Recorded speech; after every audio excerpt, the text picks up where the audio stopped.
Committee. It's a pleasure to have you. Mr. Chairman, thank you. And thank you so much to the committee for allowing me to speak today on H.R. 1477, the Freedom to Invest in Tomorrow's Workforce Act. We see the world around us today, and we know we have to have a strong, well-rounded, and properly skilled workforce in order to make sure we're successful in what has become a global competition.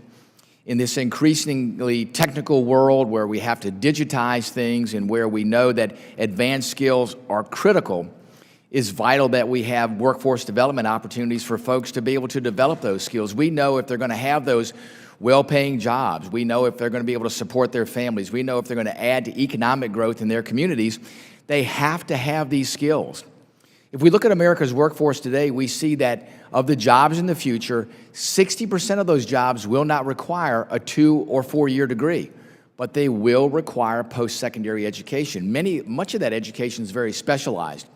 Another element we have to remember, too, is that we think sometimes, disparagingly on that additional training that's needed post-high school or post-secondary education. We look and go, oh, that's only, hundreds of dollars here or there. That's not a big difference. Mr. Chairman, for an individual or a family that's working on a fixed income, hundreds of dollars might as well be thousands of dollars. It denies them the opportunity that they need to get the skills and education that allow them to advance. We want them to have those opportunities. If you look at the statistics, let's take the Virginia Department of Labor statistics from 2021. We saw that 72% of Virginians surveyed said that they were interested in completing training that would enhance their job-related skills. Despite the decline of what is being offered now by employers are offering much fewer opportunities to get that advanced education necessary to advance your skill set. It's clear that the American people want options in order to pursue this additional training. And that's the main reason why I introduced the Freedom to Invest in Tomorrow's Workforce Act. This legislation makes certification and credentialing programs eligible for 529 savings account use. So it's not just now, under this bill, limited to 2- and 4-year degrees. It would be for any post-secondary education. It would also include things like not just tuition, but also exam costs, supply costs related to workforce training. Many times when you're, let's say, go to a welding course, you need to bring certain tools and supplies with you. This allows those accounts to be used for more than just 2- and 4-year degrees. Under the Freedom to Invest in Tomorrow's Workforce Act, too, the credentialing and certification programs that would be eligible are also ones that are certified. They are certified under the Workforce Innovation and Opportunity Act and accredited by the National Commission on Certifying Agencies, the American National Standards Institute, or ones that are identified by the Department of Labor regulations or guidelines.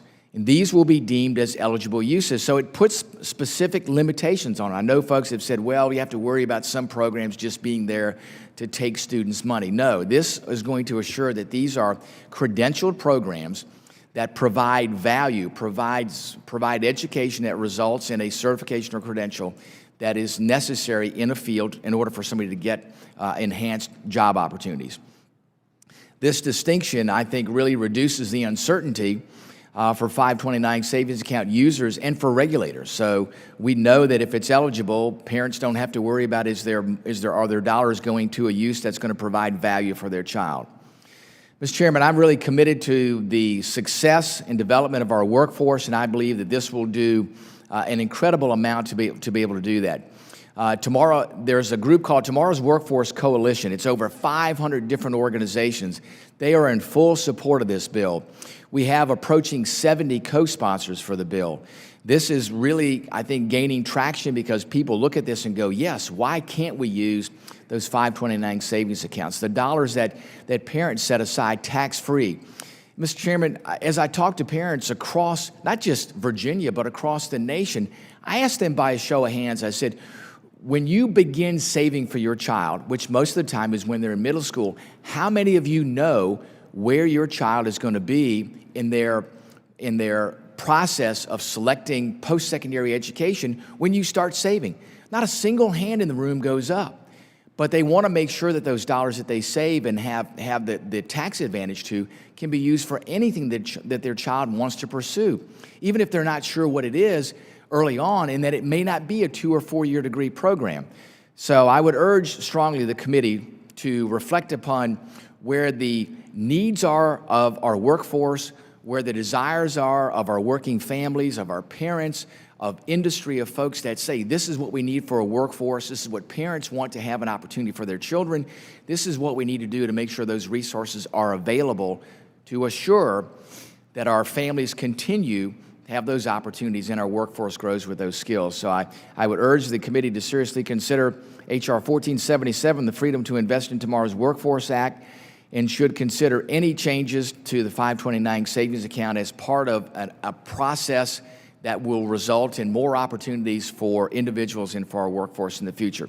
So, Mr. Chairman, thanks again. Thanks for the opportunity, and thanks for the consideration. Congress.